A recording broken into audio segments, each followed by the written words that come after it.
హైమావతి. హరే కృష్ణ గురువు గారు. ఉమ్, చాలా బాగుంది గురువు గారు. నిజంగాని నేను మార్నింగ్ చెప్పినట్టుగా ఎంత ఎక్స్పీరియన్స్ చేస్తామంటే ప్రతి చిన్నది ఏది మాకు గైడెన్స్ ఇవ్వడానికి ఒక ఇంటి పెద్ద కింద ఉంది. అలాగే మాకు ఎప్పుడో నేను సినిమాల్లోనో లేకపోతే పుస్తకాల్లోనో చదివినట్టు అల్లావుద్దీన్ అద్భుత దీపం చదువుతున్నాం కదా, అలాగే ఇది మా చేతుల్లోకి వచ్చాక ఒక అద్భుత దీపంలా కనిపించింది గురుజీ మాకు. ఓ ఓకే. ఉమ్, చాలా బాగుంది గురూజీ. ఆ, ఏ క్వశ్చన్ వచ్చినా కానీ మాకు చాలా కరెక్ట్ సమాధానం ఇచ్చింది. ఆ, ఇందులో నాకు వచ్చిన ఈ రోజు చార్ట్ చెకింగ్ లో చిన్న అర్థం కాని చిన్నవి ఉన్నాయి గురూజీ. ఆ, అడుగు. హార్మోన్స్ నియంత్రించే గ్రంథుల వ్యవస్థ, హార్మోన్స్ ఎండోక్రైన్ సిస్టమ్ వచ్చింది గురూజీ. అది ఎలా, ఇప్పుడు మనకి ఏదైనా సమస్య వచ్చింది, దాన్ని రిమూవ్ చేయాలంటే ఎలా గురూజీ? దాంట్లో పెండిలంతో నువ్వు అలా కదమ్మా, నువ్వు క్లియర్ కట్గా ఒక క్వశ్చన్ అడిగితే కరెక్టే దానికి ఆన్సర్ చెప్తాను. ఇందులో నాకు 46 పేజీలో ఎండోక్రైన్ సిస్టమ్ అని వచ్చింది గురూజీ. ఎన్నో పేజ్ అది? 46 గురూజీ.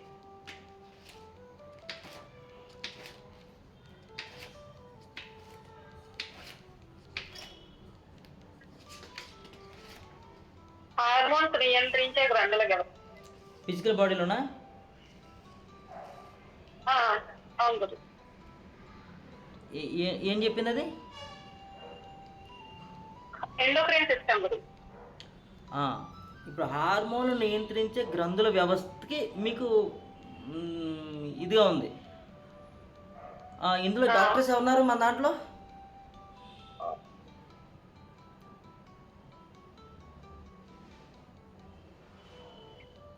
ఎవరు లేరా?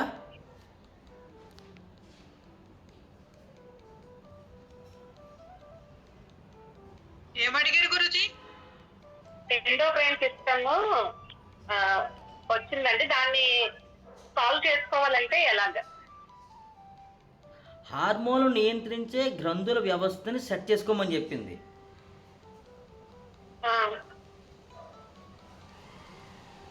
ఎవరున్నారా?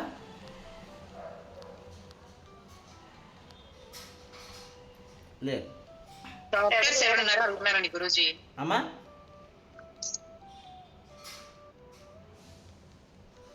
ఏమంటున్నావు? గురుజీ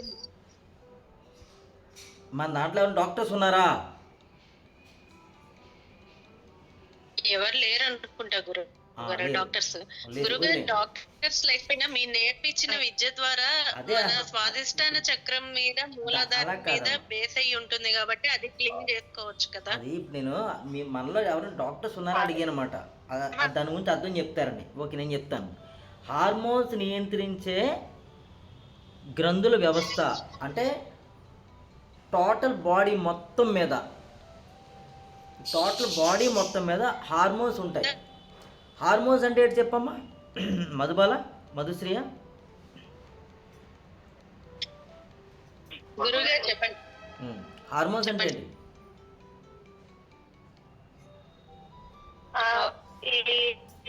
ఎండోక్రైన్ థైమస్ గ్రంథి కానీ, థైరాయిడ్ గ్రంథి కానీ, లేకపోతే పిట్యూటరీ గ్లాండ్, ఇవన్నీ కూడా ఇందులోకే వస్తాయి గురించి. హార్మోన్స్ లోకే వస్తాయి. హార్మోన్స్ విడుదల చేసే గ్రంథుల్లోకే వస్తాయి. అంటే లైక్ ఎండోక్రైనల్ సిస్టమ్. అది ఎండోక్రైన్ సిస్టమే చెప్పింది అది. ఎలా దానికి ఏంటంటే ఏమి లేదు, సింపుల్. అవి ఎన్నో ఉంటాయి గురించి. గొంతు దగ్గర ఒకటి ఏనండి ఏమీ కాదు, చక్రాస్ క్లీన్ చేసిన సరిపోతుంది. ఓకే గురు. చక్రాస్ అన్ని క్లీన్ గానే ఉన్నాయని చెప్తున్నాయి. ఓకే గురు. చక్రాస్ క్లీన్ గా ఉన్నాయని చెప్పి చక్రాస్ అన్ని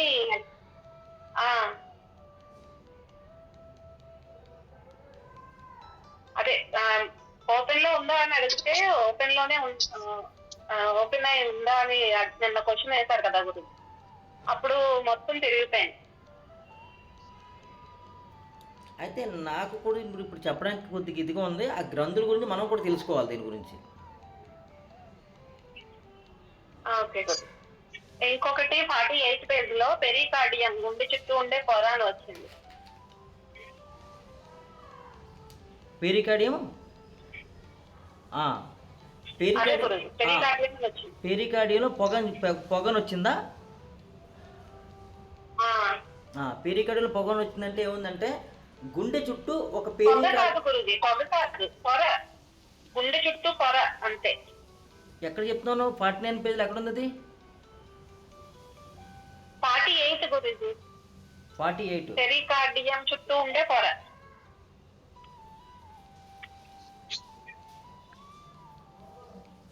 గుండెను రక్షించే సంచలన నిర్మాణం అని ఉంది గురించి. అదా పెరికార్డియం. 49 పేజీ చెప్పాలి నువ్వు. తెలుగులో నేను చదువుతాను కదా. పెరికార్డియం గుండె చుట్టూ ఉండే పొర, గుండెని రక్షించే సంచి లాంటిది. అదే కదా చెప్తాను. ఇప్పుడు నీకు అక్కడ అది అసమతుల్య సంభావ్య సూచికల దాంట్లో ఏముందంటే పెరికార్డియం చెప్పింది. అంటే గుండె చుట్టూ ఒక పొర ఉంటుంది, దాన్ని పెరికార్డియం అంటాము. అది వీక్గా ఉంది నీకు. అది దాన్ని క్లీన్ చేసుకోవాలి. దాన్ని క్లీన్ చేసుకోవాలంటే హార్ట్ చక్ర క్లీన్ చేసుకుని పెరికార్డియంలోకి వెళ్ళిపోవాలి నువ్వు. అంటే గుండె దగ్గరికి వెళ్ళిపోయి గుండె పైన ఒక పొరలా ఉంటుంది, దాంట్లో ఉన్న మలిని తీసేసేయాలి. మలిని తీసేసుకుంటే అది సెట్ అయిపోద్ది. అంటే నీకు అక్కడ ఆ ఇబ్బంది చూపిస్తుంది అనమాట అది.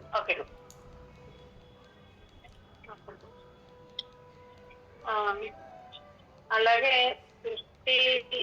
50 పేజ్ లో గ్రిస్ప్ అని వచ్చింది. 50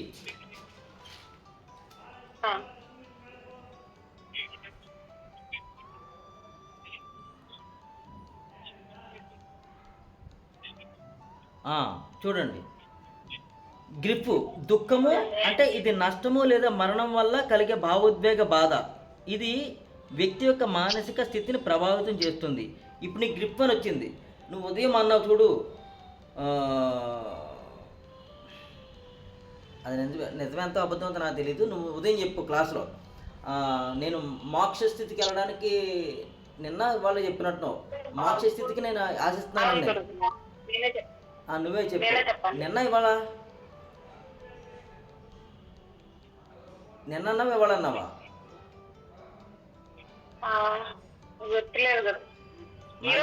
నాకు తెలిసి ఇవాళ మార్నింగ్ క్లాస్లో అన్నావు నువ్వు. ఓకే, ఇప్పుడు దానికి సంబంధించి గ్రిప్ అని వచ్చిందంటే నీకు నిజంగా నువ్వు మోక్ష స్థితికి వెళ్తామని ఆలోచన ఉంది, ఇదే జన్మ ఆఖరి జన్మ చేసుకుందామని ఆలోచన ఉంది. కానీ నీకు ఏం చెప్తుందంటే మరణం అంటే భయం ఉంది నీకు. లేదని చెప్పమాక, అది చెప్పింది అక్కడ. అది దానికి సంబంధించి కొద్ది మానసిక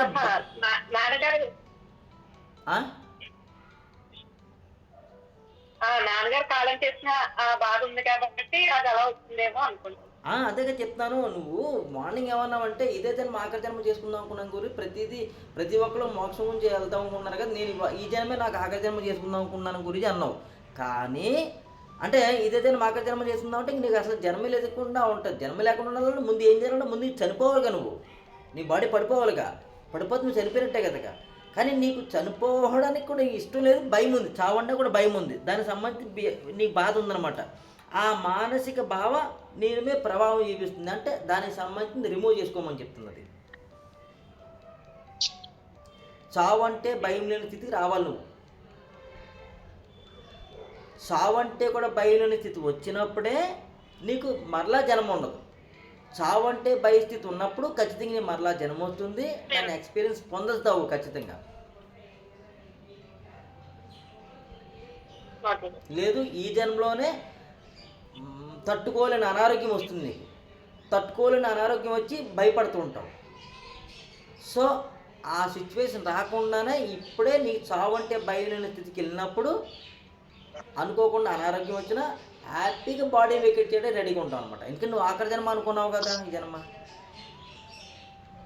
అంటే ఆ టైంలో బాడీ వెకేట్ చేసే టైంలో నీకు భయం వచ్చింది అంటే నీది ఆఖరి జన్మ కింద రాదు.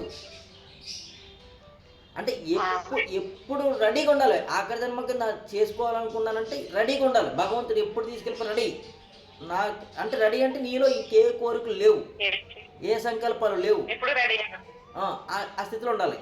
అప్పుడు నువ్వు ఇది అయినట్టు అన్నమాట. కానీ నీకు అక్కడ ఇబ్బంది ఉంది. అంటే మానసికంగా భావోద్వేగ పరంగా మరణం అంటే భయం ఉంది. ఇందాకన్నావు మా నాన్నగారు చనిపోయినప్పుడు నేను భయపడ్డానని, అది ఇంకా నాలో ఉన్నట్టుంది. ఓకే, ఉంది, అది క్లియర్ చేసుకో సరిపోతుంది. ఓకేనా? Okay. Right. Check for colour ray balanced అని వచ్చింది గురు. ఎన్నో పేజీ? Check for colour is balance. ఎన్నో పేజీ? 58 పేజ్ నెంబర్ 58. 59లో చెప్పు, ఎక్కడ ఉంది అది?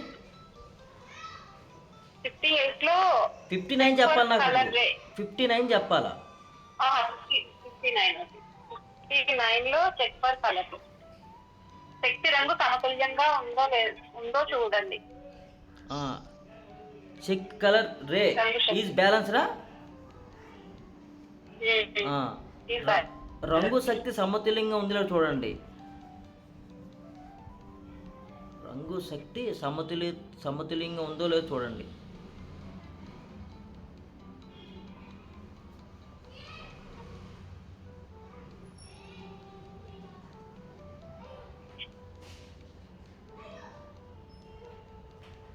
ఇది వేసిందంటే దీనికి సంబంధించి ఇంకో లింక్ ఏదో ఉంటుందమ్మా నువ్వు.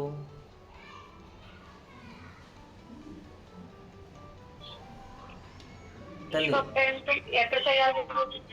రంగు శక్తి సమతుల్యంగా ఉంది లేదు చూడండి అంటే అది చెప్పింది, కానీ అక్కడ దానికి సంబంధించి ఇంకో క్వశ్చన్ వేసుకోవాలి నువ్వు. ఎందుకంటే అసలు ఆ క్వశ్చన్కి సంబంధించి నీకు అర్థం కాలేదు. అది వేరే చార్ట్లోంచి లింక్ వచ్చింది. అది ఇక్కడిది కాదు. అది రంగు శక్తి సమతుల్యంగా ఉందో లేదో చూడమంటుంది.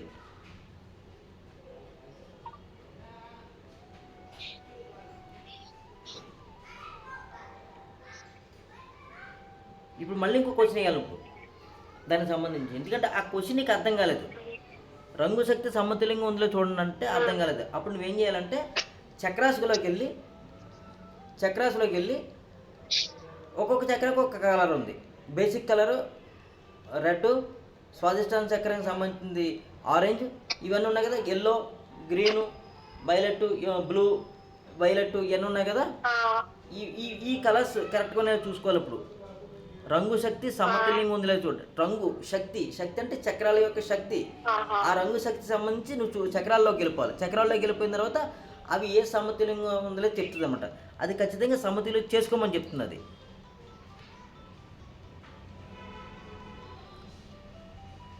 ఆ చక్రాల్లోకి వెళ్ళి ఏ చక్రం బాగా చూసుకోవాలి.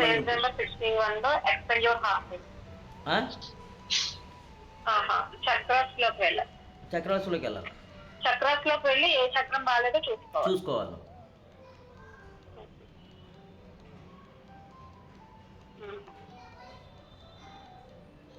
పేజ్ నెంబర్ 60లో ఎక్స్పెండ్ యువర్ హార్ట్ అది వచ్చింది. 61లో చెప్పండి నాకు.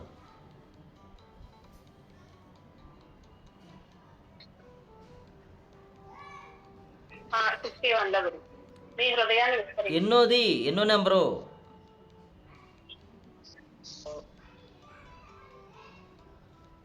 పేజ్ నెంబర్ 61లో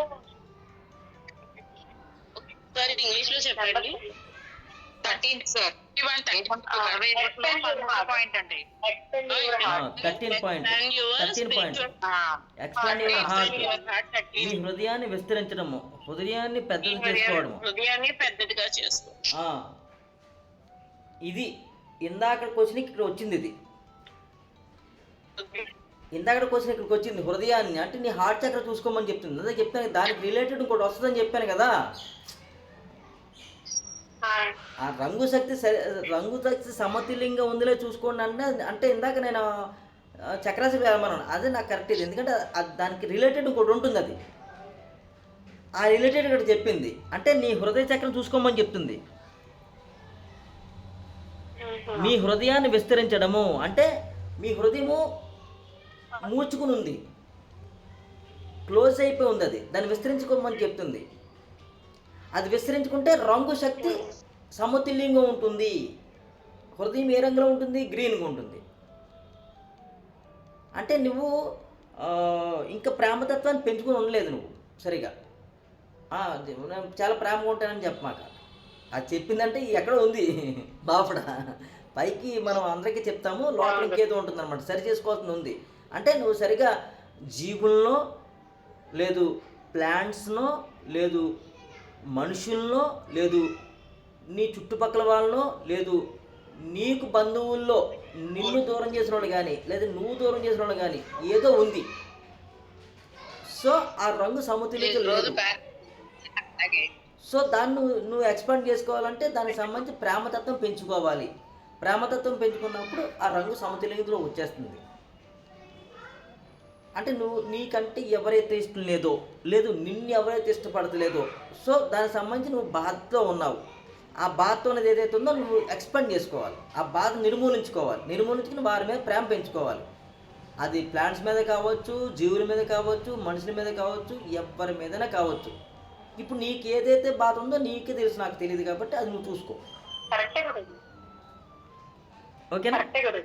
అంతే. మంత్ర ఎం జపించడం వచ్చింది గురు. ఎం మంత్ర ఎన్నో పేజీ? Page number 64. 65 చెప్పాలా? ఎన్నో నెంబర్ అది? 65 ఎం 14 గురు.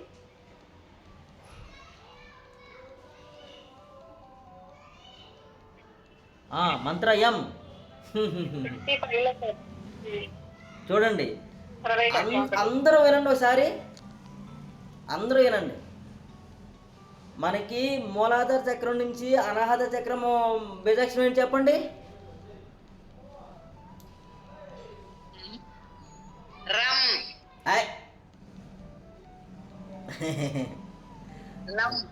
రమ్ ఏంటిది? మణిపుర చక్రం సంబంధించింది. మణిపుర చక్రం గురూజీ. మిమ్మల్ని అడగలేదు ఈ అమ్మ. అయ్యో మీది అడుగుతున్నాను మళ్ళీ నేను. మీది కాదు, ఈ తల్లిది మంత్రం చేయమని చెప్పింది ఎమ్మని. అంటే అనాథ చక్రం బీజాక్షరం చెప్పమంటుంది గురు. చూడండి, ఇందాక రంగు అందరూ ఏనండి ఒకసారి, అందరూ వీడియో సాన్ చేసుకోండి. అందరూ వీడియో సాన్ చేసుకున్నారు అంటే చూడండి, మీ డౌజింగ్ ఎంత బాగా కరెక్ట్గా చెప్తుంది అనేది మీకు అందరికీ ఒక నమ్మకం కుదరాలంటే ఈ తల్లి మంచి ఎక్స్పీరియన్స్ వచ్చింది చూడండి. అంటే మనందరం ఏదేదో మాట్లాడుకుంటున్నాం, ఏదేదో బాగుందనుకుంటున్నాం, ఎక్స్పీరియన్స్ బాగుందనుకుంటున్నాం. ఈ లింకప్ ఎలా కుదిరిందో ఫస్ట్ ఈ 3 క్వశ్చన్ల ముందర ఫస్ట్ క్వశ్చన్కి ఏం చెప్పింది? రంగు సమతుల్యతలో ఉందో చూసుకోమంది. నేనేం చెప్పాను? దానికి సంబంధించి వేరే ఏదో లింక్ ఉంటుందమ్మా అన్నాను. ఓకే, అది నాకు ఈవిడ చెప్పలేదు, లింకు కూడా నాకు ఓపెన్ అవ్వలేదు. ఓకే, పక్కన అడిగితే నేనేం చెప్పాను? చక్రాసులోకి వెళ్ళిపోమన్నాను. చక్రాసులో ఏ రంగు ఉందో చూసుకోమని చెప్పాను. అక్కడికి అది పాయింట్ క్లియర్ అయింది. అది ఇంకా డౌట్గా ఉంది ఆమెకి, నాకు డౌట్గానే ఉంది, పక్కనట్టండి. రెండో దాంట్లోకి వెళ్ళేటప్పటికి హృదయ చక్రానికి సంబంధించి హృదయాన్ని విస్తరింపజేసుకోమని చెప్పింది. హృదయం అంటే ఏంటి? హార్ట్ చక్ర. హార్ట్ చక్ర కలర్ ఏంటి? రెడ్. హార్ట్ చక్ర కలర్ గ్రీను. అంటే ఆ రంగు యొక్క శక్తి సమతుల్యతలను చూసుకోమని చెప్పింది. అంటే హార్ట్ చక్ర గ్రీన్, ఆ రంగు వీక్గా ఉంది. ఓకే, దానికి సంబంధి ఇక ఈ రెండో ప్రశ్న, మూడో ప్రశ్న, ఈ ప్రశ్న ముందు ప్రశ్నకి ఏమొచ్చింది? హృదయ చక్రాన్ని విస్తరింపజేసుకోమని చెప్పింది. సో ఎక్స్పెండ్ చేసుకోమని చెప్పింది. అంటే గ్రీన్ వీక్గా ఉంది, హృదయం వీక్గా ఉంది. ఇప్పుడు దానికి సంబంధించి మంత్రం చెప్పింటండి తల్లికి. ఎం అంటే హృదయ చక్రానికి బీజాక్షరం ఎం. ఎం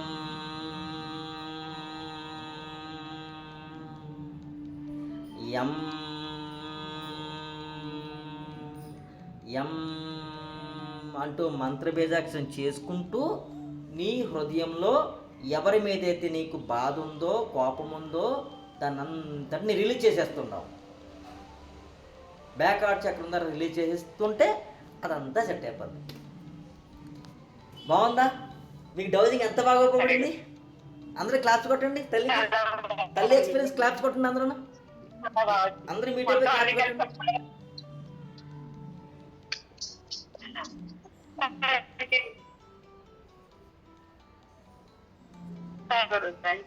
ఓకేనామ్మా? ఓకే, ఇలాగా మీరు ప్రాక్టీస్ చేయండి, బాగుంటుంది. గుడ్. ఓకే. Thank you.